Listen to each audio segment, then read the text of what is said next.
hey, if you're not making a mistake, it means you're not moving fast enough. You're not taking the risk to make a change, do something better.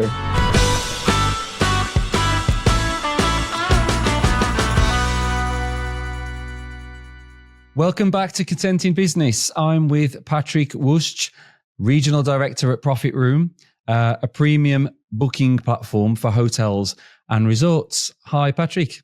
Hi, Si. How are you doing? Really excited to join this call. Great. No, thank you very much. Thank you very much for joining us. And as per tradition, the first question I'll ask is, can you tell us more about Profitroom? Yeah, most certainly. It's it's something that's come into my blood really for the past couple of years when it comes to Profitroom. But you've pretty much made a nice intro there already. But we are pretty much a premium booking engine provider that's been expanding globally over the past 16 years at the moment. Initially started back in Poland in 2008. So started initially as a regional kind of booking engine provider. And now more and more so we're expanding globally across global markets, whether it be in the UK, which I'm responsible for, Nordics, South Africa, Spain and Latin America, and with some more aggressive current plans globally with the Middle East and Australia and whatnot. That's in a very, very, very nutshell understanding of that. And so that growth that you are talking about, is that, you said recently, how recent are we looking? Pretty much actively over the past couple of weeks, a couple of months and years behind us, in terms of, we first started expanding into the UK, which was our core market out with Poland, where the company originally originated from. And we started acquiring our first clients around 2018, 2019, where we proactively started engaging in the UK market specifically, looking at 4 or 5 years later down the line, as we speak at the moment. We're one of the leading providers of booking technology within the UK and globally further afield now, because at the moment we're looking at some impressive growths in South Africa, and as a company as a whole, we're looking at 50-60% of hyper growth annually. Wow! And just because I'm interested to know, when you say about the booking technology, you're talking about the booking system, I guess, front end and back end together in terms of the user interface, and then obviously, that actually being integrated with the hotel's systems or infrastructure. Pretty much. In very layman's terms, it's on any hotel booking website. When you go onto the hotel's website itself, when you want to reserve a room, you would utilize Profitroom services. So there's, to a certain extent, it's a booking technology could be looked at as a commodity because, in the hotels business, it's something that you must have to be operating as a business itself. But there's so much more to it. And that's where we've excelled as a business, as a company, locally and globally, as a matter of fact, at the moment. And it's that solution that enables hotels to connect with their guests directly online and facilitate that conversion on their website. And is the system like a plugin to existing websites, or is there like a complete package that the front end, the actual website, the marketing side of a hotel's website, I guess, would be included? Or it's very funny you say that, Si, because it varies by market, which is quite something really bizarre. Because in the UK, 100% is just like a plugin into the website. As Profitroom, we're a booking technology provider, so one of the elements is the booking engine side. But we will work with the hotel's digital marketing, website development, marketing automation, CRM management. So there's multiple elements of actually direct booking success. And they're very much kind of, individual silos that work together as a kind of best-in-class approach. That being said, we work with certain clients and we're present in markets where it's seen as a website and they don't differentiate that it's a plugin into the website. That it's, as soon as you click that book now button, they see it as it's just, that part of the booking journey online. But on the back end, it's actually a completely different technology to what is facilitated on the website itself. So there's two very key different elements of that. But quite frankly, we will plug into existing websites with third-party providers, into our own websites, because that doesn't really make a difference in terms of plugging into an existing client's portfolio. But it does have a big benefit to have them both together, because it drives much more conversion and ultimately has much more success for their performance. That's fascinating. So you talked about obviously the growth and the way the business has changed. Has that journey been everything that you've expected as a business? If I'm honest, I probably, if we go like 4 or 5 years back, it's we were solely, was as Profitroom, it's gone through such a transition. And that's one thing that's fascinated me within the company, because I've actually been with Profitroom just over 2 years at the moment. And I initially joined as a business development manager in the UK. And what struck my attention was that it's a Polish company where I'm originally from, even though I've not lived a day in Poland, quite frankly. And Profitroom as a solution in Poland has got a really strong presence. We have about 84% of our market share within our target market. So we're really, pretty much 84% of the hotels that you go and book a room will utilize Profitroom solution in one sense of the word or another. And that's really struck my attention, how we've made that decision as a company, looking at 4 or 5 years back now, where we've decided to move away from being a Polish focused company and look at exponential growth, hyper growth within the business, and transforming the entire operation from a Polish speaking company to an English spoken company, where we have currently more than 280 members of staff. I think we're soon hitting 300 members of staff, in comparison to having just over 50 4 years ago or so.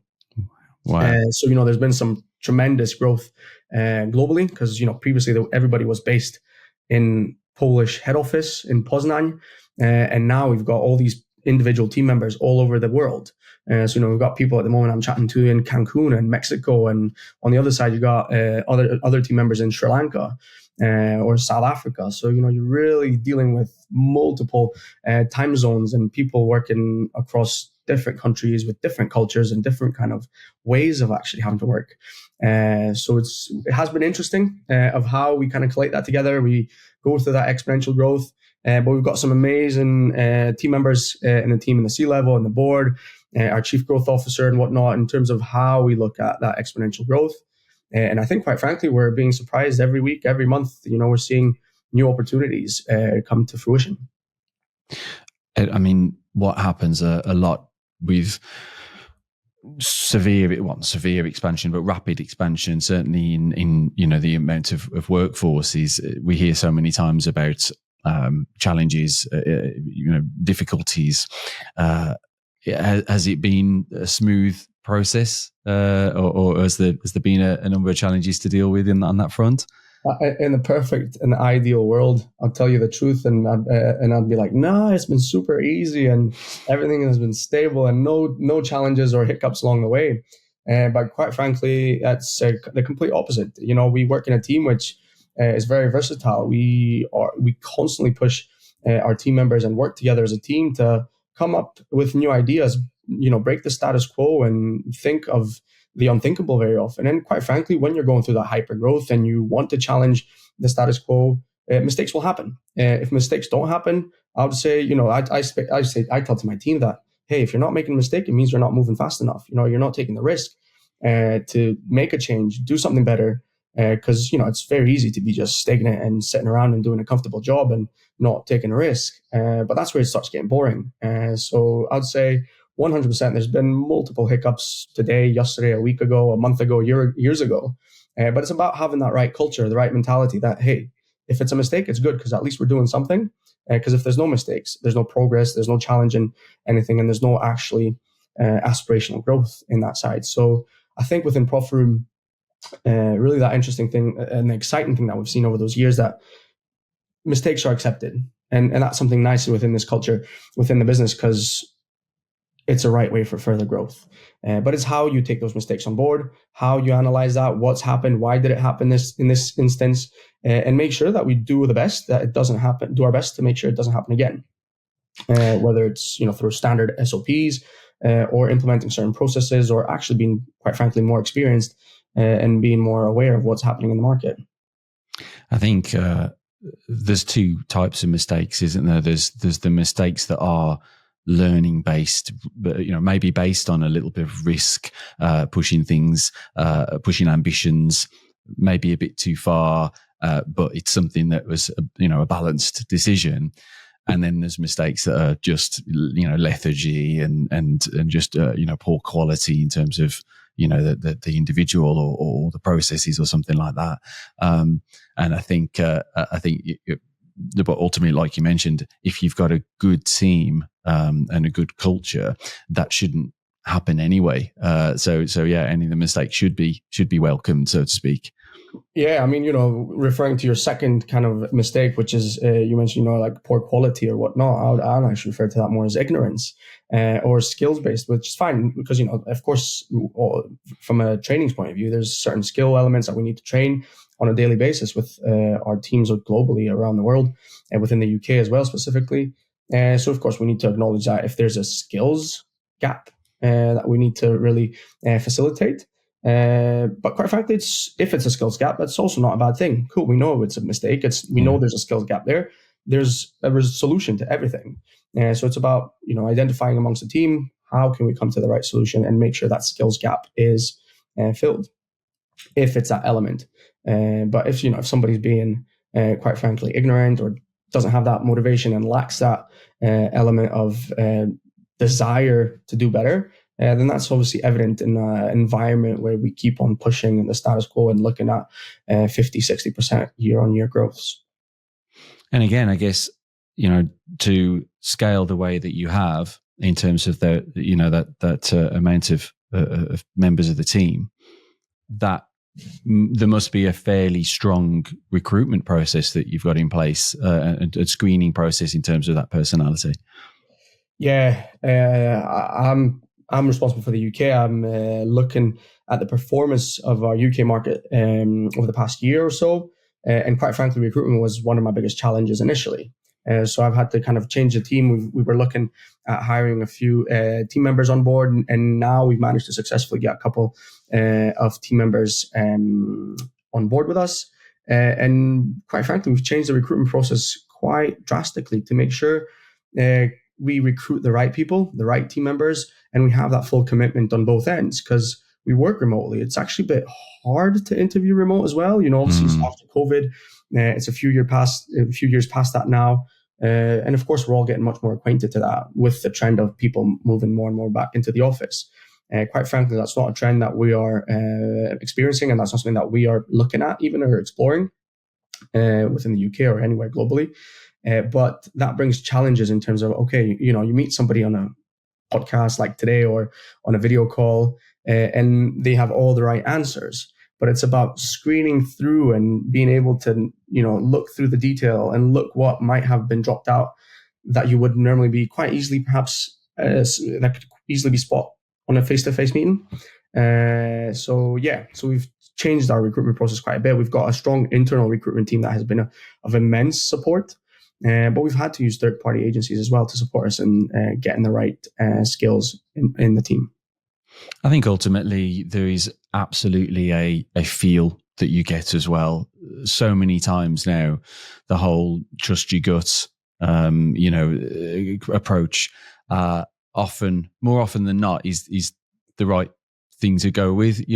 Sometimes you just get a good feeling, or you just get something that's niggling there that you're just not sure about, and I think that is a massive part of getting the right people as well. I think you can't measure that, unfortunately. It's just something you feel, isn't it, a lot of the time? Yeah, well, I've had candidates that we've recruited. We had about 300 applicants or whatnot for the roles as a business development manager in the UK. So we've had quite a bit of work to go through the entire recruitment process and an entire pool of candidates.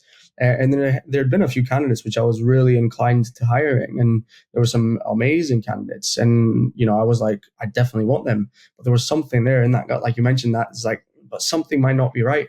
And quite frankly, we've made a decision one way or the other, and the candidates that we've had to thank, we don't know what would have been the outcome if we hired them. We know we've hired people at the moment that we've got on board, and I'm so confident with the team that we've got at the moment, and it's already reaping the benefits, and we can see that performance difference in terms of how we managed to challenge the recruitment process, change it, amend it, and make sure it's much more relevant as well.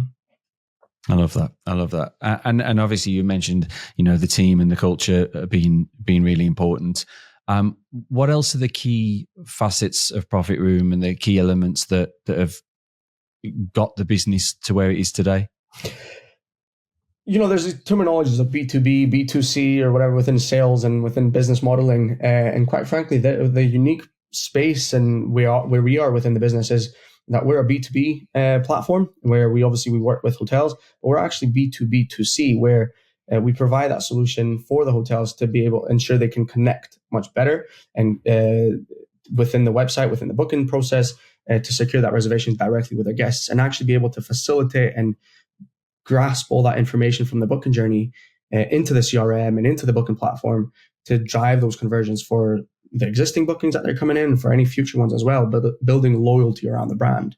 We are within the hospitality industry where we work closely with some unique accommodation providers globally. And it's all about the brand, and it's all about making sure we fit well within the hotel brand itself. It's not about Profit Room. It's actually about how we can serve and work to the benefit of our hotel partners. It's been some turbulent times for the hotel industry in the UK and globally, quite frankly, with COVID, inflation, prices, with the cost of living crisis in the UK, geopolitical at the moment risks and uncertainties. There's so much happening out there that we need to be very versatile and ensure we accommodate our hotel partners depending on where they are in the world. We've got clients in Poland, which are just on the border with Ukraine, which are currently actively in war. And same thing applies, like Turkey and the Middle East at the moment and elsewhere globally. So it's challenging times for the hotel industry. And so you said about the challenges there. What are the challenges that you see going forward that in terms of the business getting to where it wants to be, the kind of big picture there, which clearly there is of being able to serve more. And I love that, by the way, about serving and supporting the customers. What else do you see as the big challenges that are coming up for Profit Room? With exponential growth and hyper growth within the business, there's always challenges coming up. Right now in the UK, it's about growing our presence, looking at our marketing strategies, how we can grow our business and grow our kind of perception within the industry as well as that leading technology provider to drive that revenue, drive that spend, and maximizing conversions for those outstanding hotels across the UK. That's challenges specifically identified within the UK market. In South Africa, for instance, there's other challenges that we're facing there. We're working with some of the top leading providers in the South African market and in Africa generally. And the team is currently actively are meeting in person to identify what can be done to make sure we are ahead of the curve. A lot of that is definitely relating to recruitment, how we onboard new team members, make sure they're onboarded as quick as possible, quicker than they have been before, and make sure they're as effective and as efficient as we can. Because that, the remote culture, a lot of our team members work as digital nomads off the beach or whatever, and it's about making sure we facilitate that kind of lifestyle that we have chosen as a brand, as a business, and embed those individuals as quickly and as easily as possible into the business. Because we're only as good as our staff, we're only as good as our team members. We have some cracking solutions, but it's constantly questioning that status quo. See what we can do and look at how we can onboard those people. So that's a global challenge, in terms of recruitment, where those people might be. But technology is facilitating that to a great extent because it makes it much simpler, much easier to acquire some great talent, no matter where they are in the world. And you talked about obviously being remote. Is there a lot of remote interaction with customers, or is a lot of that more, in person kind of interactions?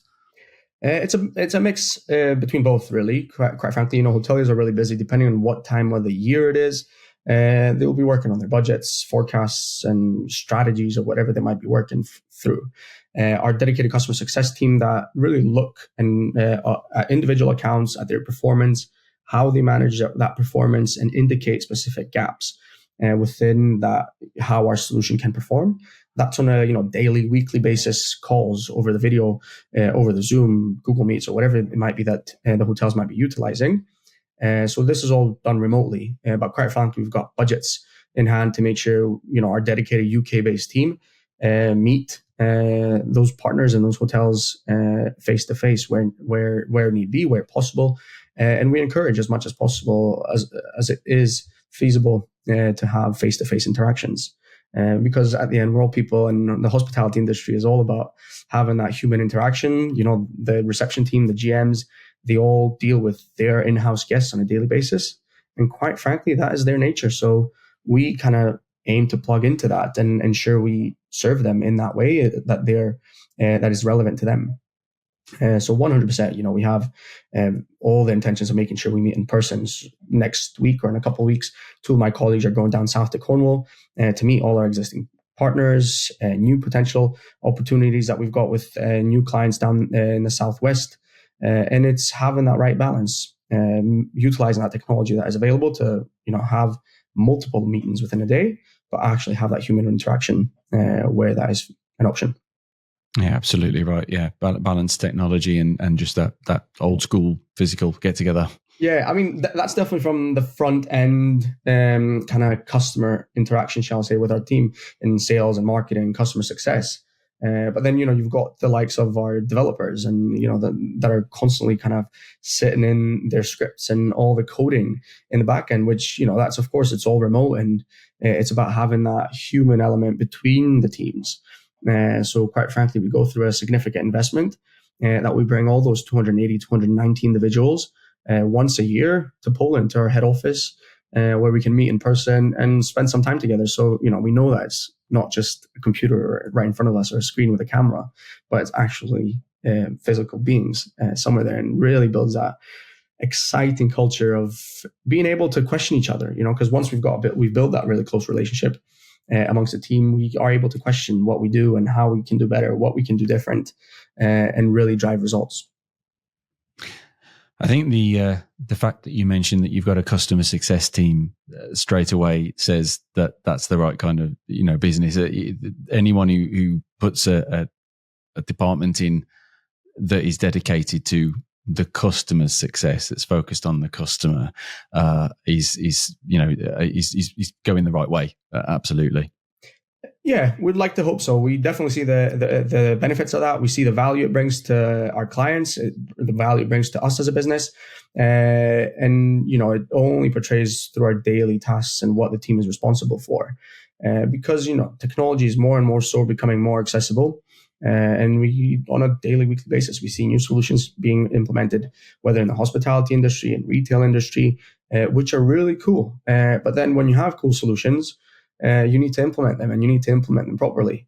And specifically within the hotel business, there's so many elements in terms of making sure the revenue that comes in through the booking engine, your online distribution, your strategy, what commercial setup you've got. There's multiple faceted elements there to make sure you position your business correctly. And quite frankly, there's some amazing revenue managers there, some commercial directors within the UK and further afield that have some amazing results. We've just launched our case study with St. Michael's resorts down in Cornwall, in Falmouth, and the team there is unbelievable. The stuff and the packages that they've put on board with a Profitroom booking engine, and the success they've seen over the past few years has only been kind of augmented with the support of our customer success team and the hotel team as well, because it's like an additional hand to their business where we can work hand in hand to drive results for them. So you talked about marketing and brand a couple of times already. What's your general activity on the marketing front at the moment, and what works well for you? What have you struggled with? Where have you seen some of the success and some of the growth, kind of attributed to that marketing activity? Yeah, and it will vary by market actually quite significantly, which is interesting. We're in the process also of migrating our CRM from Zoho to HubSpot as well, to facilitate much more of that marketing activity. And quite frankly, that often disjointed sales and marketing operations because we want to bring them into one. We have dedicated marketing teams within each market. So we've got a dedicated marketing manager for the UK, for the Nordics, for South Africa, for Poland, Czech and Slovakia. So we really find the benefit and the value of having a dedicated marketing team for each market because we have the ability of personalizing and tailoring our offering to that market and what might be relevant. Because what's relevant here in the UK might not necessarily be relevant in Slovakia or Czech Republic or Poland, as a matter of fact. So we really see how we do work as a one, as a whole, and as a business in global terms, but very much so personalizing that approach to each market where possible. But at the same time, we have a global marketing team based in Poland, quite frankly, at the moment, looking at our digital spend and paid ads, what we can do on our social media, website presence. So there's a couple of elements there when it comes to marketing and our presence and where our spend is attributed to. Looking at the UK, for instance, of course, it's all that put together and looking how we can engage with our clients much more in a face-to-face approach, building account-based selling campaigns. We've got identified clear target lists and target audience of clients we would love to work with because we know our solution would be immensely beneficial for them. And we build dedicated campaigns around them. i.e. right now I can't disclose too much at the moment because it's only next week, but we've got a dedicated campaign we're working for Valentine's where we're personally going to meet with quite a few hoteliers just around Valentine's Day. It's a small touch point. Hotels do that quite often where they'll go and they meet with their MICE agents, delegates. And this is a way of operating the way hotels operate within our business model as well. And that's something that works within the UK. In South Africa, on the other side, they're very much partner-based and partner-led, where it's really building a close network with key industry decision makers and being able to build that bubble and those influencers around our business. And that's all down to kind of marketing, sales, and business partners activity.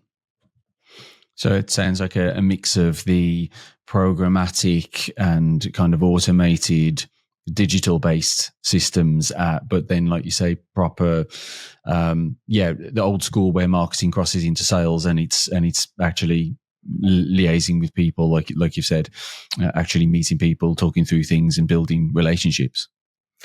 100%, 100%. And we've got a team, the marketing team specifically within each market is there to facilitate our sales team.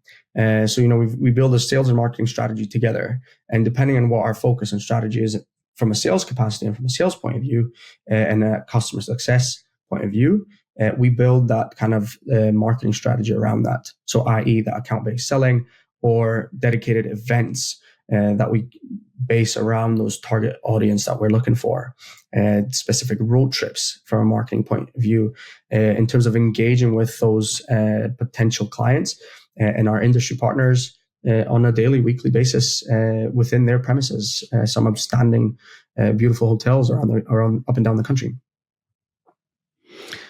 I think already in this conversation, you've given a lot of good, real strong advice there for other businesses to the kind of approach to customer relationship, the kind of onboarding with customers and supporting customers and kind of the growth challenges and things you've said as well. Kind of final question for me is what would be the one piece of advice that you would give to someone in your position? After all that you've taken us through there, what do you think would be a real key bit of advice? Oh, I love this question. So I have to say, what would be the key advice I would give to one person or somebody within this within the business? I would say probably that we've all got a plan, and the plan is great until you get your first punch. So the plan is great and it's all facilitated, but when you first get your first punch, the plans can change. And make sure you're always agile. We're within a constant business model that at the moment, geopolitical changes and macroeconomics are changing quite drastically on a daily basis. So make sure your business is versatile, be as agile as possible, and never give up. Just always question the status quo and push forward. Stick to your plan. do the best at, having your vision at hand. Our vision and our ultimate goal is to be the number one booking technology provider for outstanding hotels globally. That's what we want to achieve, and that's what we're striving for. Of course, getting there is not going to be easy. It's a meticulous step-by-step process of how we're going to get there. But it's about making sure that, no matter how many punches we get, how many challenges come throughout the process, is that we keep on going and we keep on striving with our team together into that kind of vision and our purpose and our ultimate why. I apologize for piggybacking on that great bit of advice, but I always say myself that a measure of a leader or a leadership team is the actions and the behaviors of when things get tough, not when things are easy. And yeah, certainly, like you mentioned, COVID, for instance, I can imagine the plan goes out the window because even if you try and force your agenda through and your plan through, everyone else's plans out the window as well, especially in your industry. Yeah, 100%. I mean, when it comes to leadership, I think that's as well like a completely different topic, which we can be chatting for an hour and hours really quick. That's part two. But one thing that I love, that was in a conference last week in London, the Global Revenue Forum, and one of the discussions on the panel and on the stage was about leadership. And I loved it because I very much kind of resembled and really could resonate within what they were saying, where, as a leader, yes, of course, it's about the team leading you to a certain extent, but actually, quite frankly, it's about me as a leader serving my team and making sure I serve everything that my team members require to make sure they are their own leaders within their area of expertise and within their area of influence. Because if I can serve them and make sure they are their own leaders within their area of responsibilities, they're successful. And when my team is successful, we're all successful. And, we definitely aim at striving to that mutual success at the bottom of that trip. 100%. 100%. We'll link to the Profit Room website and social profiles in the show notes. This has been a really great spotlight session.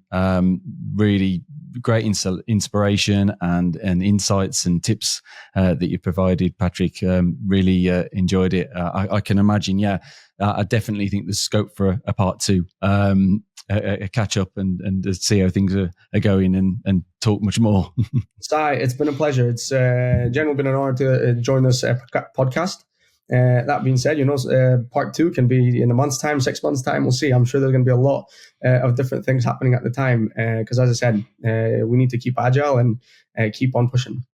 Well, thank you so much for joining us. It's been really, really great fun. Thanks so much. And thanks to everyone for listening and watching. Like and share and follow the Contenting Business Podcast and keep up to date on future episodes as well on the podcast platforms, on our website and on our social media. And until then, I'll see you soon. Bye.